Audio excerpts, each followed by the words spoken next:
അപ്പോൾ ചങ്ങായിമാരെ, ഞങ്ങൾ കരുവാരകുണ്ട് കേരള ചീനിപ്പാടത്താണ് ഉള്ളത്. ഈ റോഡ് ഭയങ്കര അപകടം പിടിച്ചൊരു സ്ഥലമാണ് ഈ ഏരിയ.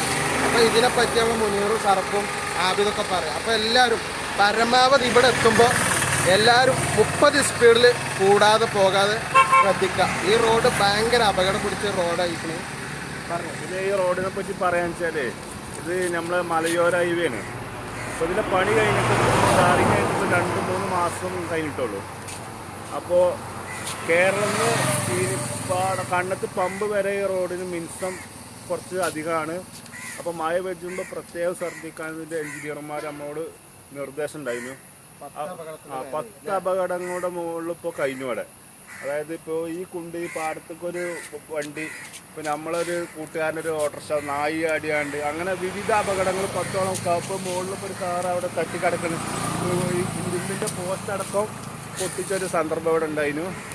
അപ്പോൾ നമുക്ക് പറയാൻ എന്താ പറയുക, ആരും ഡ്രൈവിങ്ങിൽ തേഞ്ഞ ആളുകളൊന്നുമല്ല, നമ്മളടക്കം. അപ്പോൾ ഇവിടെ എത്തുമ്പോൾ നമ്മൾ പ്രത്യേകം ഒന്ന് സൂക്ഷിച്ച് പോകണം. 30 സ്പീഡ് നമ്മളെ വീട്ടുകാർ നമ്മളെ കാത്തിരിക്കുന്നുണ്ടാവും. അപ്പോൾ ഇതെല്ലാ ഡ്രൈവർമാരും ചിന്തിക്കണം. ഒരുപാട് അപകടം എല്ലാവരും ശ്രദ്ധിക്കണം ഇവിടെ. അതാണ് ഞങ്ങൾക്ക് പറയാനുള്ളത്. അപ്പോൾ ഇതൊരു അപകട മേഖലയാണ് ഇവിടെ. നിരന്തരം അപകടങ്ങൾ ഉണ്ടാകുന്ന ഒരു മേഖലയാണ്. അപ്പോൾ 30 സ്പീഡിൻ്റെ ഒരു ബോർഡൊക്കെ ഇവിടെ സ്ഥാപിച്ചിട്ടുണ്ട്. അതുപോലെ ഇവിടെ അപകടം ഉണ്ടാകുന്നത് നമ്മൾ വിജിലൻസിലൊക്കെ റിപ്പോർട്ട് ചെയ്തിരുന്നു. പക്ഷേ യാതൊരു ഒരു നടപടി അതിനെതിരെ ഉണ്ടായിട്ടില്ല. ഇവിടെ ഒരു സ്പീഡ് ബ്രേക്കർ സ്ഥാപിക്കണം എന്നാണ് എൻ്റെ ഒരു അഭിപ്രായം. ഇത് ഹൈവേ നിയമമനുസരിച്ചായിരിക്കും നടപ്പാക്കുക. എന്നിരുന്നാലും നിരന്തരം അപകടങ്ങൾ വരുമ്പോൾ ഇത് മേലുദ്യോഗസ്ഥർ ഇതിനെക്കുറിച്ച് മനസ്സിലാക്കി ഇതിനൊരു വ്യക്തമായ തീരുമാനം ഉണ്ടാവണം എന്ന് അഭ്യർത്ഥിക്കുന്നു.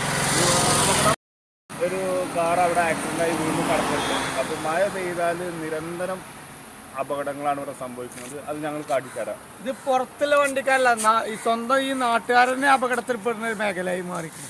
കാരണം ഇപ്പോൾ ഇവിടെ സംഭവിച്ചതൊക്കെ ഇവിടെ ഈ ഏരിയയിലുള്ള വണ്ടിക്കാരാണ്. പുറത്തത്തെ വണ്ടിക്കാരാണ് റോഡ് പരിചയം കൊണ്ട് സംഭവിക്കുന്നതാണ് വിചാരിക്കുക. അതല്ല, ഇത് ഇവിടെയുള്ള വണ്ടിക്കാരാണ് ഏറ്റവും കൂടുതൽ ഇവിടെ അപകടത്തിൽ ഇപ്പൊ പെട്ടിട്ടില്ല. 10ന്റെ മുകളിൽ അപകടമായില്ലേ ഈ റോഡ് പണി കഴിഞ്ഞിട്ട്. അപകടങ്ങൾ സംഭവിച്ചു. അപ്പോൾ എല്ലാവരും പരമാവധി 30 സ്പീഡിൽ ഇതൊക്കെ തെരിപ്പിട്ടാക്കി കണക്കുവയ്ക്കണം കാർ. വണ്ടി മാറിയോ അതിലേറെ നല്ല എന്താ അറിയോ, ഇതും നോക്കണ്ട കട്ട് ചെയ്യാൻ പോയാൽ കട്ട് ചെയ്താൽ